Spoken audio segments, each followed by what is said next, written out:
Ladies and gentlemen, family, honored guests at home at Zoom,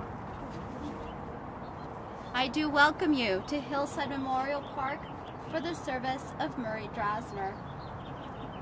I kindly ask that you silence your cell phones, or let's just turn them off completely and be fully immersed in honoring Murray today. Officiating today's service is Rabbi Jerry Cutler.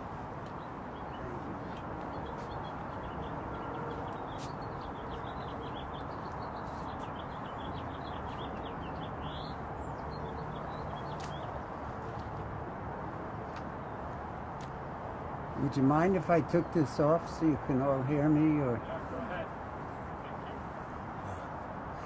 I just took a test yesterday and they cleared me. I'm okay, thankfully.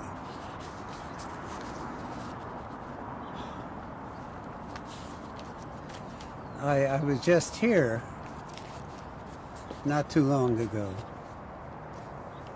officiating over Norm Crosby, who was a mutual friend, was a friend of Murray's, and he was one of my congregants, and also a dear friend. So they're close to each other. They can kibitz with each other and laugh, and like the old days over in Beverly Drive.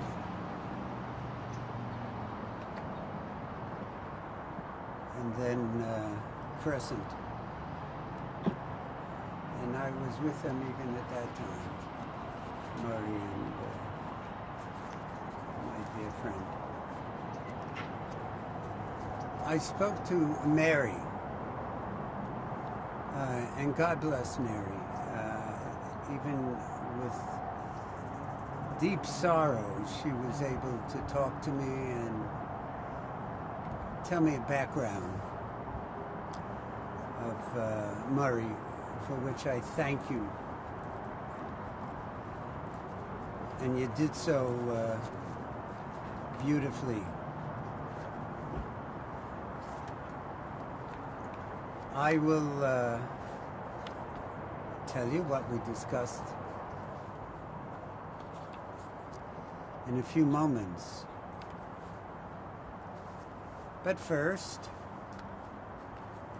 some words.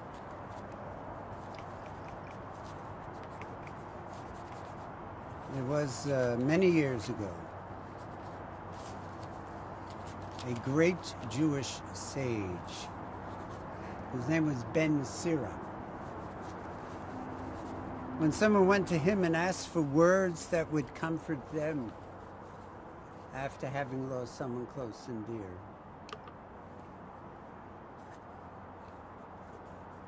Ben Sira said the following. He said, "Fear not death. This is something we share with all whoever will be, whoever was.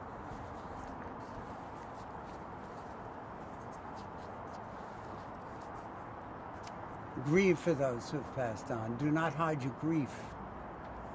Do not restrain your mourning, but remember, continuing sorrow is worse than death. When the dead are at rest, let the memory rest. Be consoled when the soul departs. Death is better than a life of pain, eternal rest than constant sickness. And seek not to understand what is too difficult for you. Search not for what is hidden from you.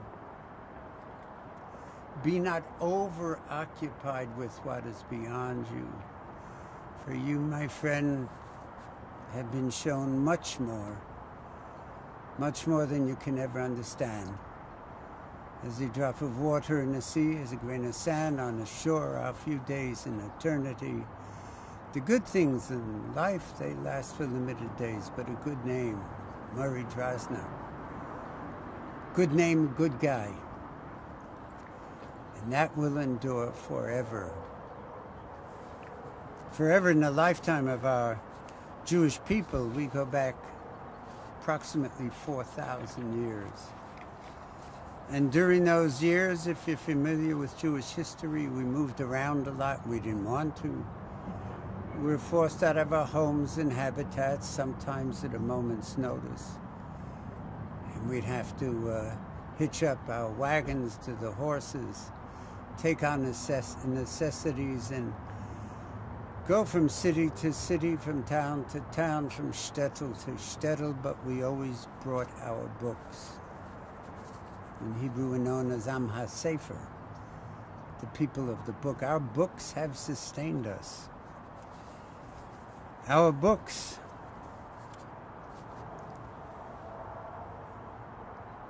tell us how to conduct ourselves, how to be good people, how to reach out to others. Some good stuff in there. Also a little sense of humor. Every Jew is touched with a sense of humor, which Murray had. He had a wonderful sense of humor. So don't ever forget that. That's important.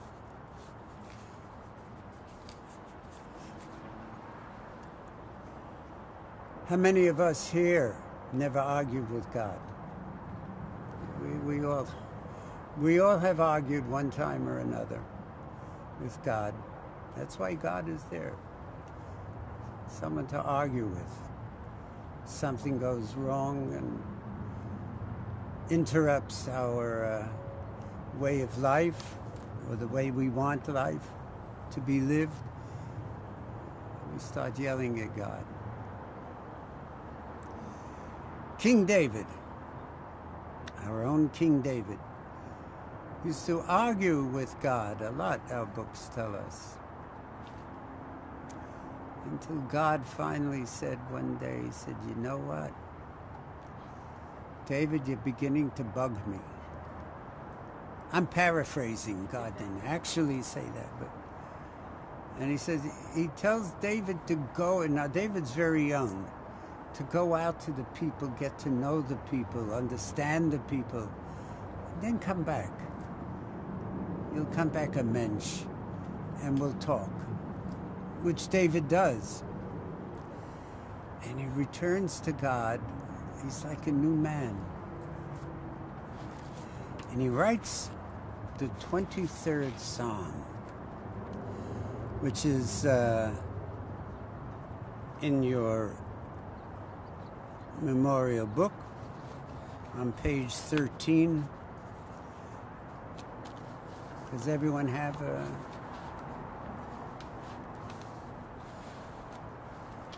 And this was his dedication to God.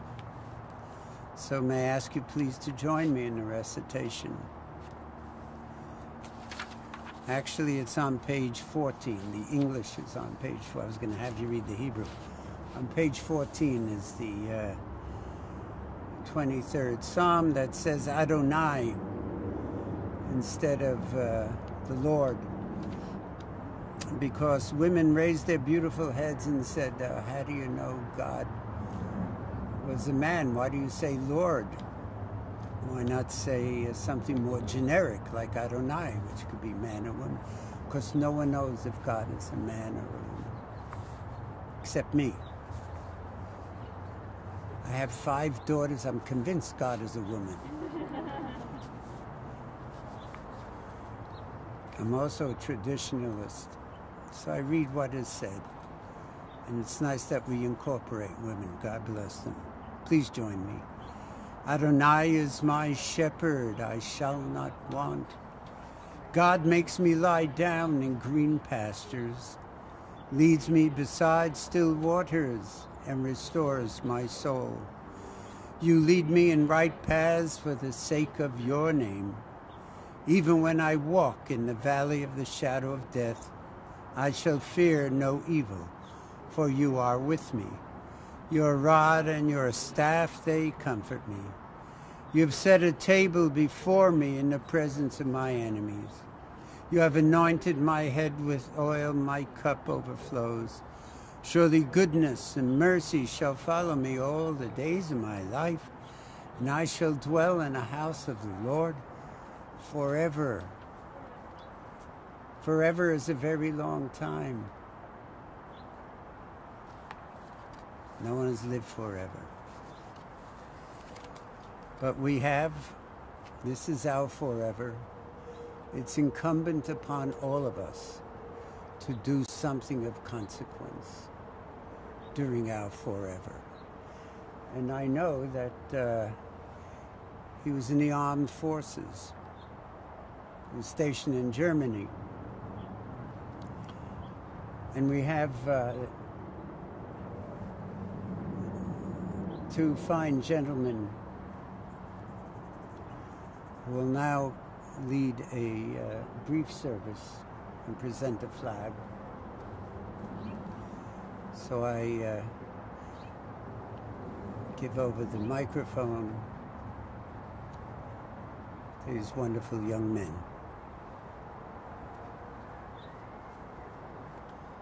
Ladies and gentlemen, my fellow soldier and I are here to render final military honors to a fallen comrade.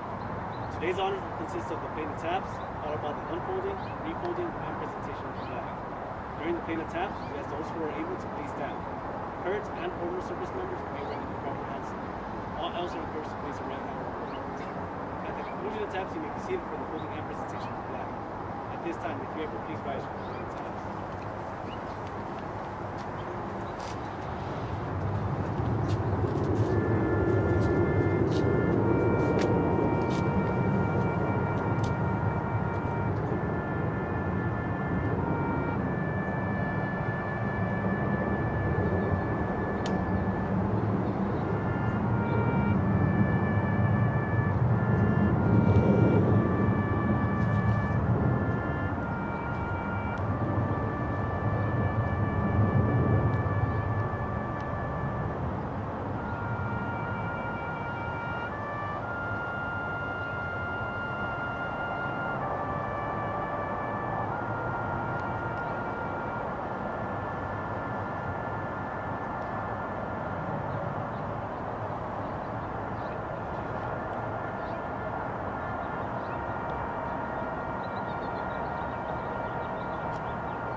accept this flag as a form of appreciation for your full-time and faithful service.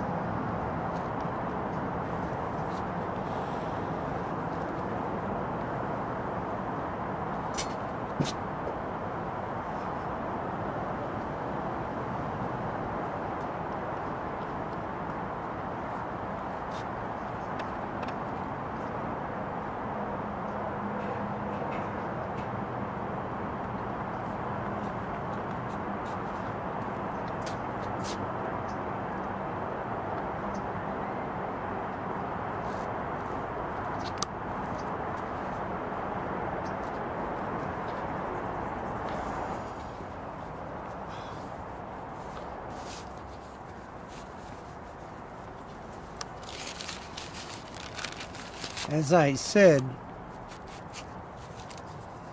I spoke to Mary,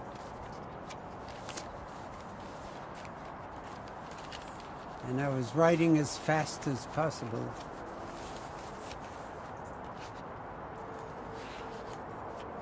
And it's very hard to decipher my handwriting, so hopefully I have everything down that you told me, Mary, because you spoke so beautifully and with so much heart about Murray, and I thank you for that. And I thank you for sharing.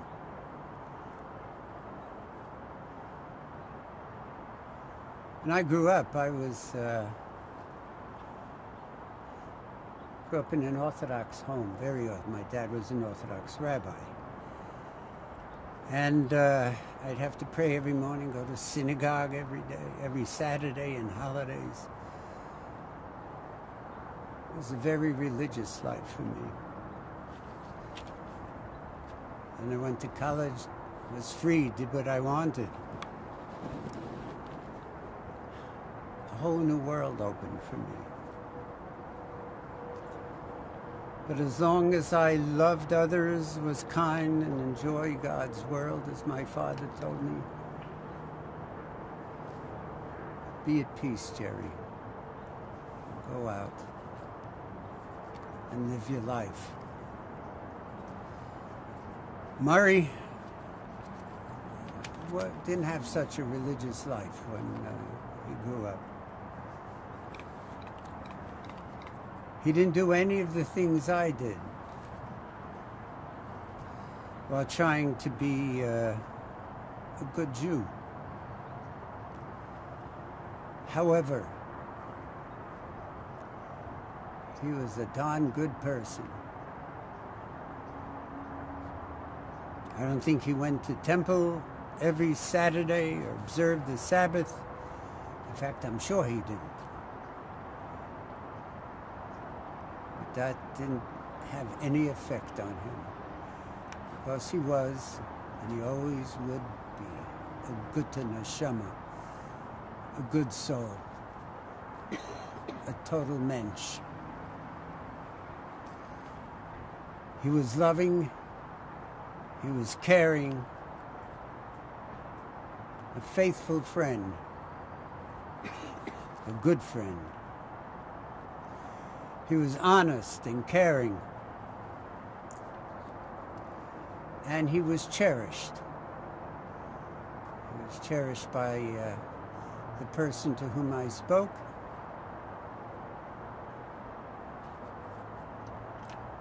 Mary. He cherished her, she cherished him.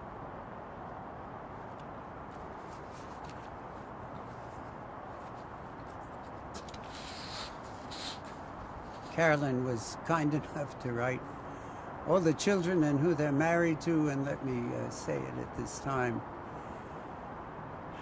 Mary's children, Gregory, married to Devorah. Steve, married to Ruth Anna. Jane, married to Mark.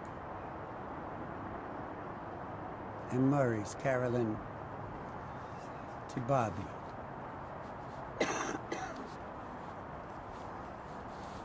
He was a good dad.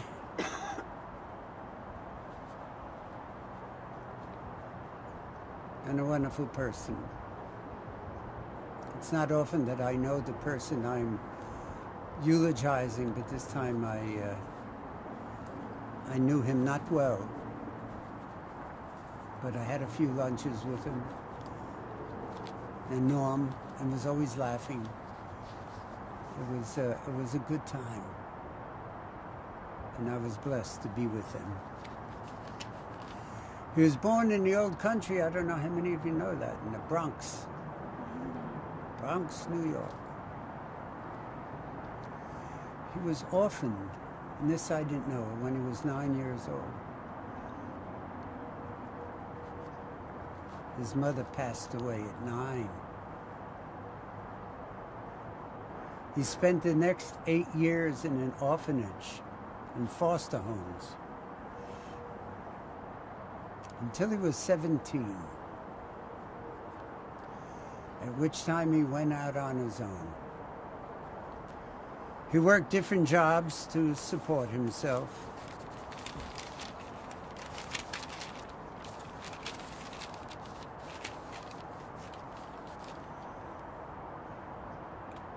He was a good American. He served in the army, stationed in Germany during the Korean War. Following his honorable discharge, he became a correction officer and realtor. In 1981, he came to California, which most of us did after the hard winters in New York. Came out to California.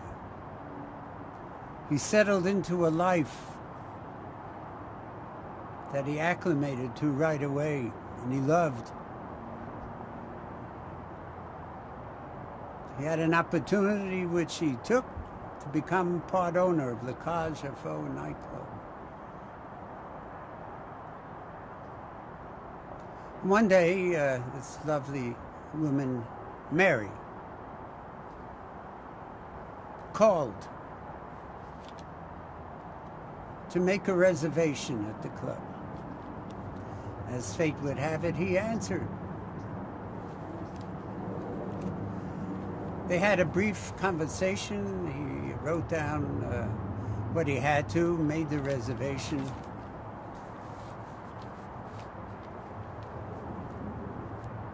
When she walked in, he went to see who Mary was, because he really enjoyed the conversation.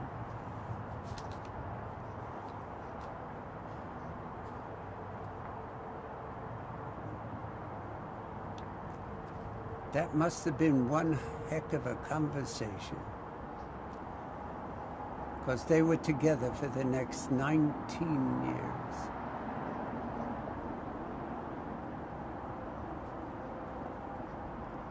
After 19 years, they said, all right, let's try getting married. Why not? We know each other, know all the quirks of each other. I think it's going to work out. And of course, it did. So they went to the courthouse in Beverly Hills. They got married. There was a best man, a guy named Al Martino.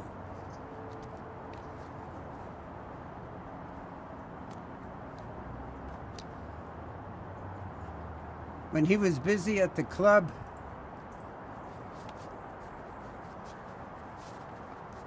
he would go home, and there was work to be done at home as well. It was Mary. Go home to his beautiful Mary. And he did the laundry, made the beds, helping whenever he could. Don't tell my wife what he was doing, you hear? She'll say, oh yeah, Murray did it, why don't you? But what a, as I said before in Yiddish, a gute neshama, a good soul, this guy. He was caring, obviously, and he loved this little woman very, very much.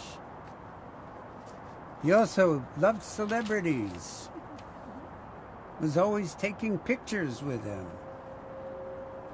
loved being in their company. His walls at home were filled with pictures. Some, and close friends, Al Martino, Peter Falk,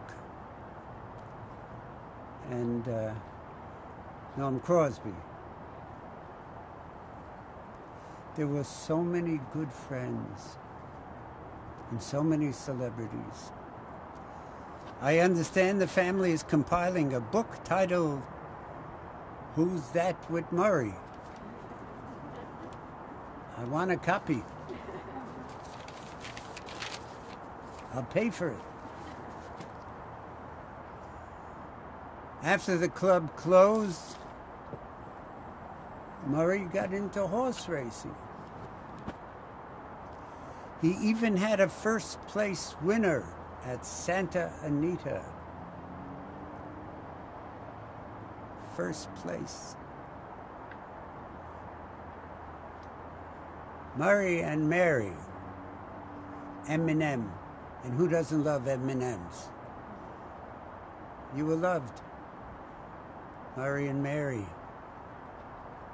40 years. 40 years of love. In California, that's a record. 40 years. Love and happiness together. Mary told me that any time you sat down for a meal with Murray, you could be sure that if there was a napkin, it would become a boot or a mouse. He could also turn a newspaper into a tree. No end to his talent.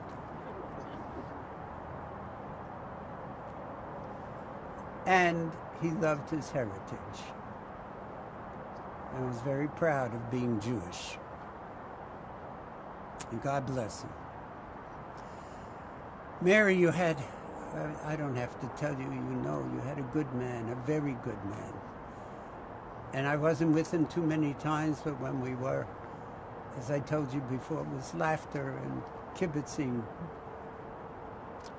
So for your 40 years, I can imagine how much laughter there was and how much kibitzing. And how fortunate the two of you were to have each other.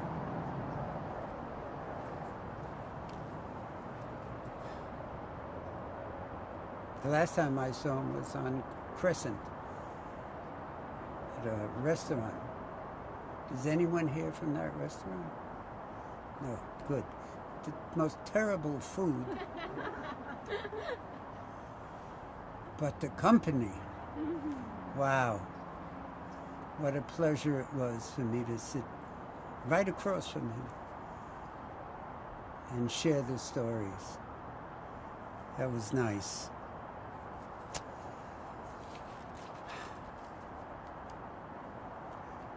God bless him. God bless you.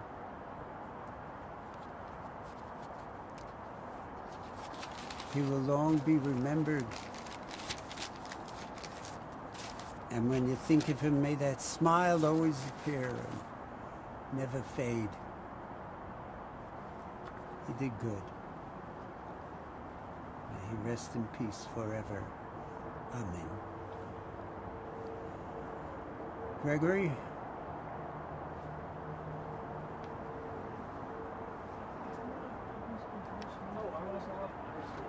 I think my brother wanted to say something to Stephen. Then Oh, Stephen. Oh, I'm sorry. no problem. And then Bobby for, Yeah, I got it down here too. okay. Okay, my friend. Introduce Gregory. Thank you. Yes, by all means. Thank you. I was going to introduce Gregory to come up on behalf of our family, but we all spent 40 years, that's the number, with Murray. And the one thing I wanted to say, or a couple of things I wanted to say was, you can sit there. Yeah, go ahead. The one thing I wanted to say, or two things about Murray, was character. When Murray went to bed, he was Murray. When Murray woke up, he was Murray. And Murray during the day was Murray. And I've never seen anybody like that, with such a strong character and such a consistency. And it was an incredible honor to be with him for that long. And the other thing I'll say is his devotion was unmatched by anything or anyone I've ever seen. And his devotion to my mother was complete, total, and a beautiful thing. And we'll always love and respect and honor him for that. So now, Gregory, do you want to say anything? Okay.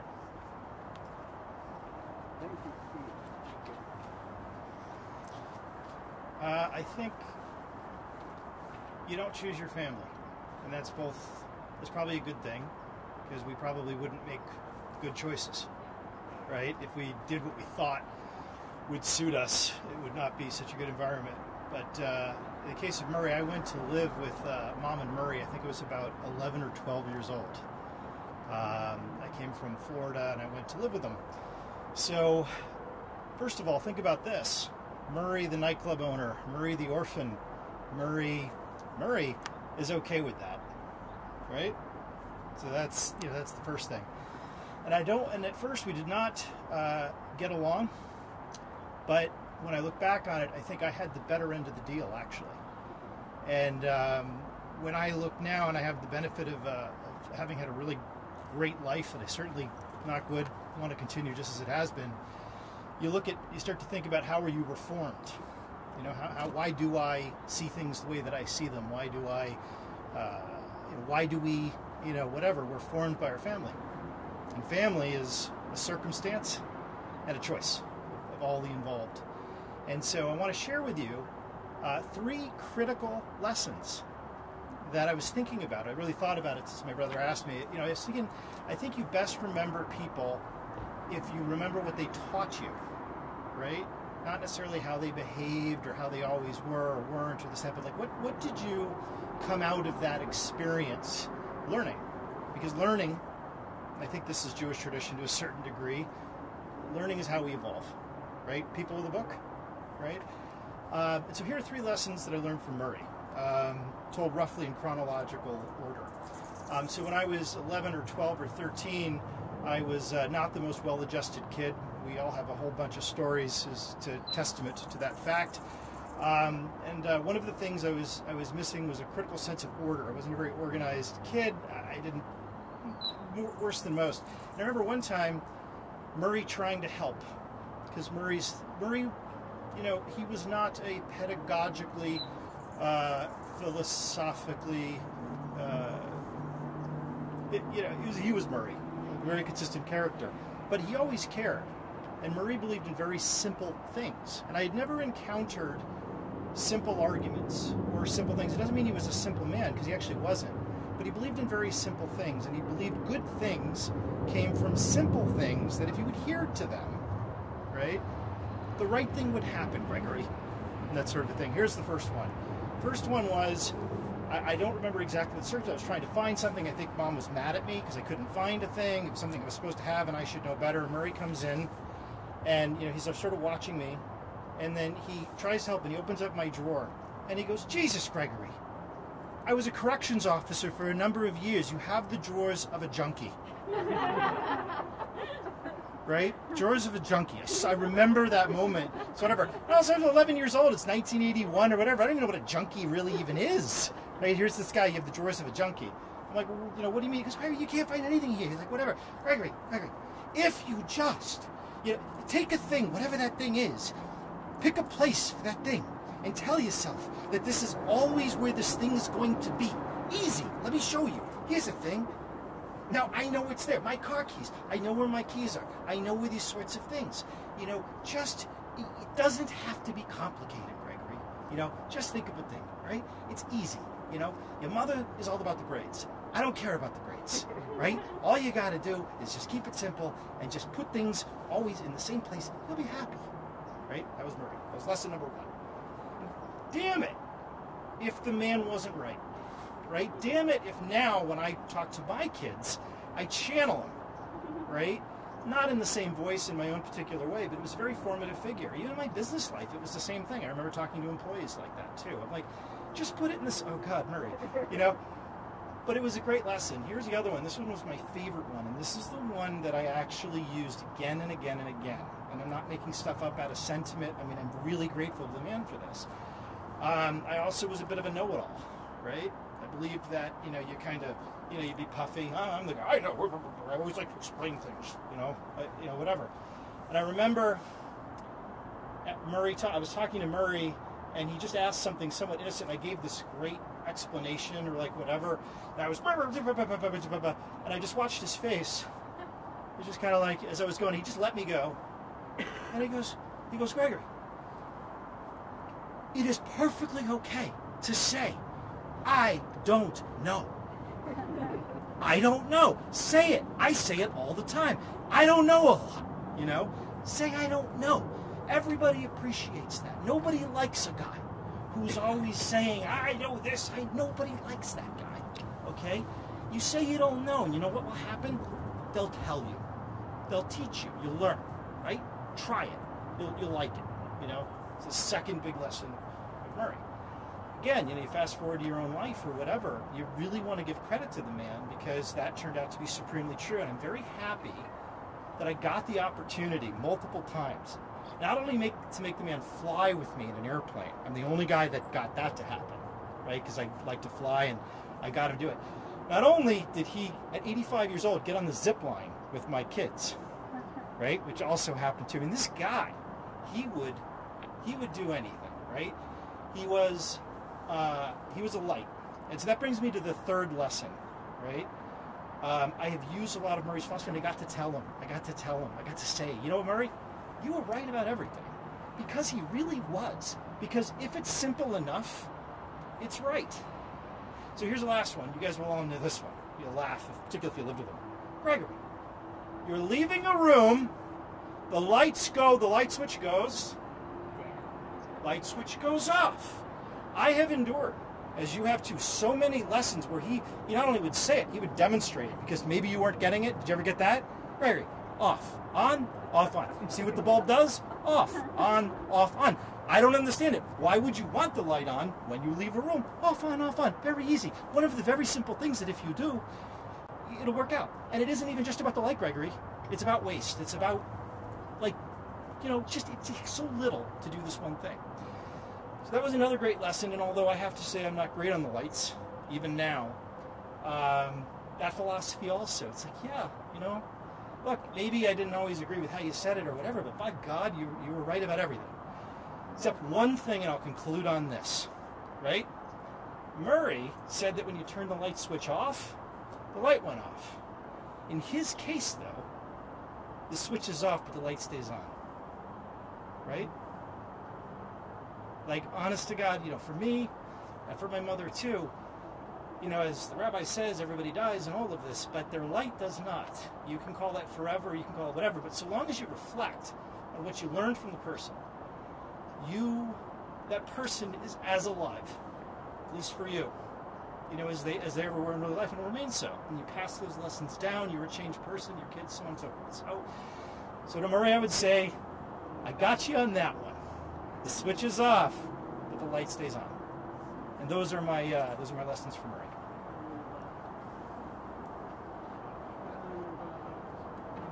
Sorry. Should I introduce formally?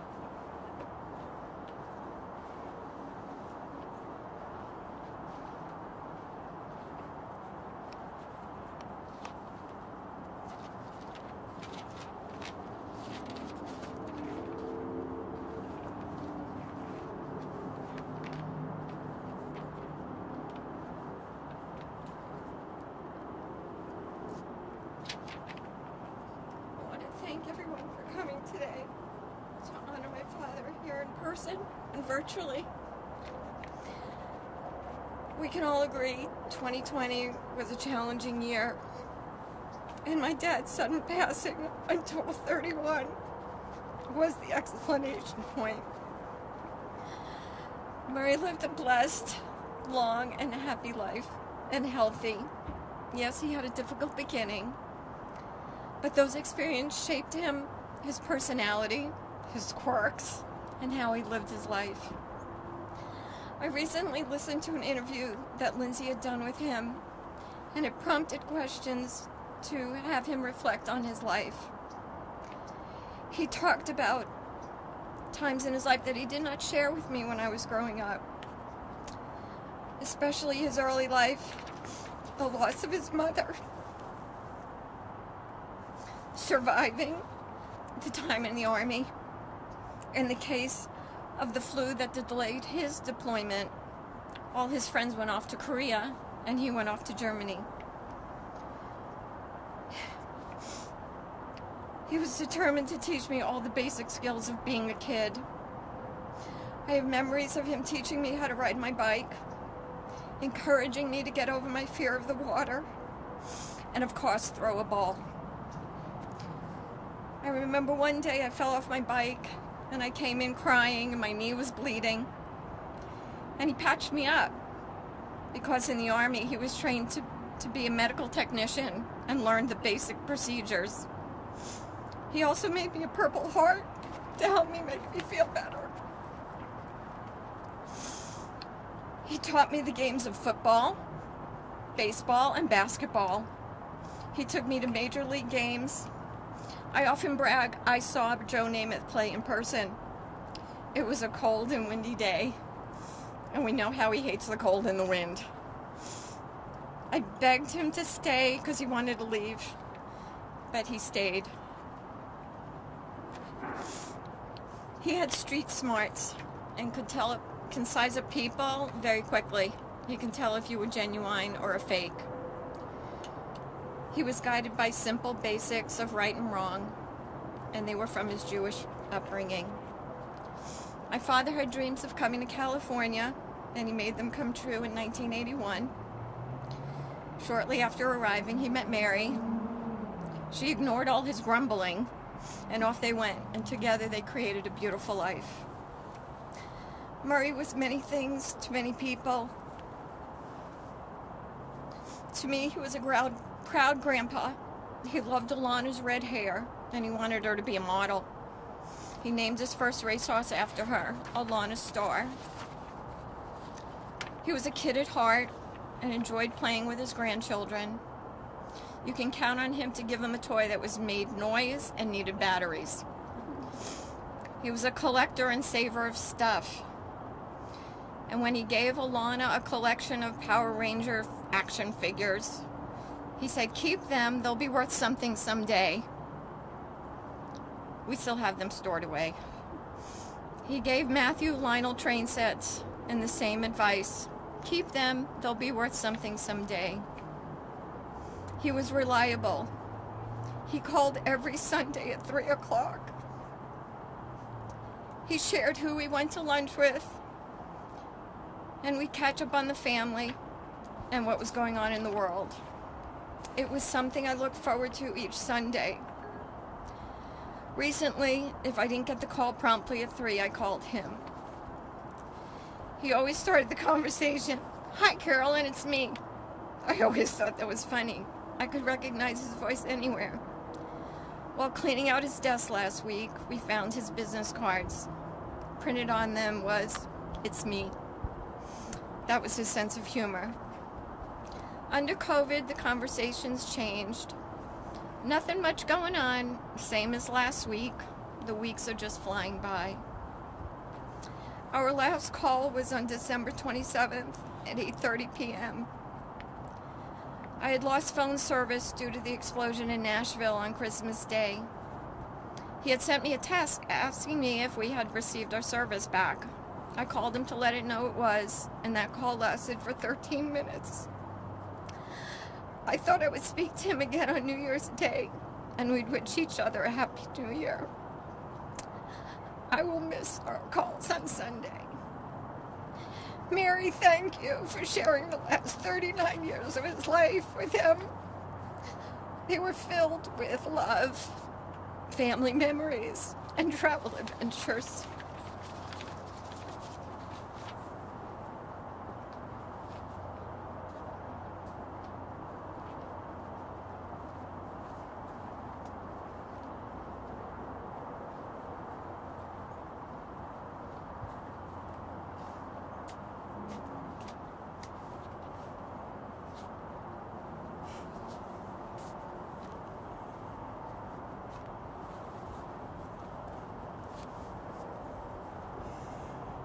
Thank you.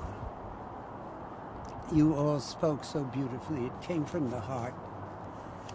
I was intrigued with all the things you guys said.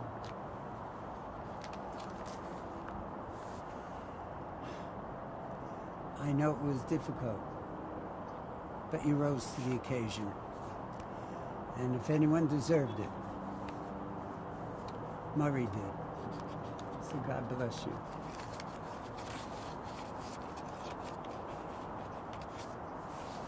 And Greg, I'm going to tell my grandchildren and children the Murray technique, close the light.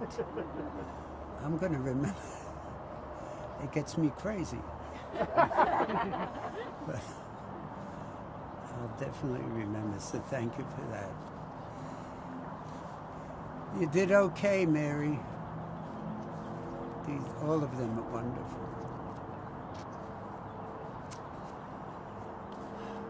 I will continue with the service, everyone. El Malei Rachamim Shochen B'Mromim, exalted and compassionate God.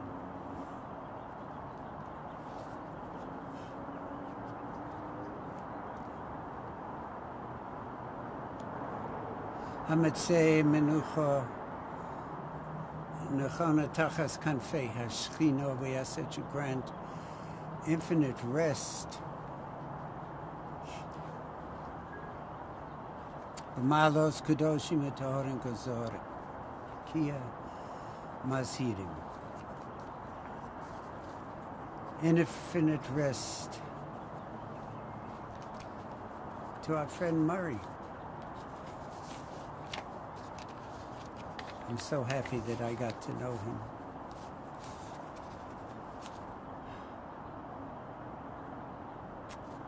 Murray Drazner, gone to his eternal home. Merciful God, we ask that Murray find perfect peace in your eternal embrace. May his soul be bound up in the bond of life. Adonai Natan v'Adonai Lakach. Yehishem Adonai Mevorach. God had given, and now the wings of angels God takes away. Blessed be the name of the Lord. Blessed be Murray's name. For Murray and the Lord are one. May he rest in everlasting peace. And let us all say, Amen. May I ask those of you who are wearing the ribbons, or are you? Anyone?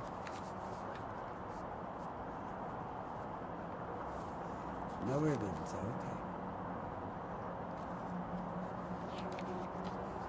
In that case, may I ask you please to rise.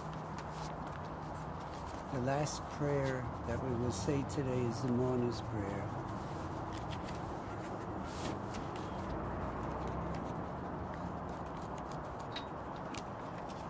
The Kaddish be found on page 31 and 32. So the words with the CH are pronounced with the guttural ch. So may I ask you please, this is the last prayer we will say to Murray. It's to safeguard him and all of you, that his spirit shall remain with each and every one of you now and forever. Together, please. Yit gadal v'yit kadash shmei rabba V'alma divra chirute v'amlich malchute. B'chayechon u'vyomechon u'v'chayei l'chol bet Yisrael. Ba'gala u'b'zman karib v'yimeru. Amen. Yehei shlama rabba min shemaya. V'chayim aleinu v'al kol Yisrael v'yimeru. Amen.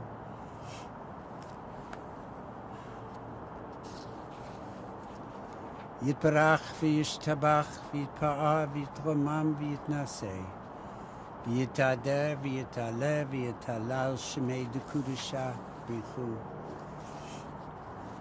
le'elav mikol b'chata v'shirata toshbachata v'nechemata dameram v'yalma v'yimeru.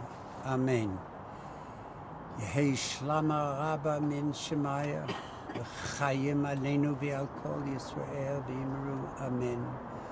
Oseh shalom b'mromav hu ya'aseh shalom aleinu v'al kol Yisrael v'yimeru. Everyone, please. Amen. Our service is over. Your love for Murray, that goes on. That never diminishes.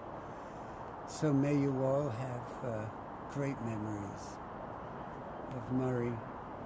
And Mary, anytime you want to, give me a call. Okay?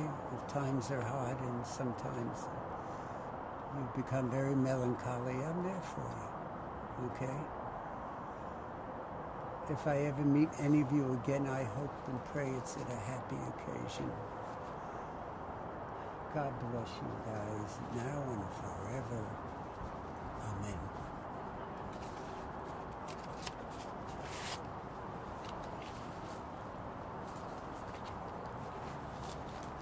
Stay well, everyone. Wash your hands often.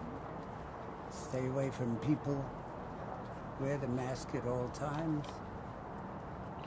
We shall overcome. It'll take a while, but we shall overcome.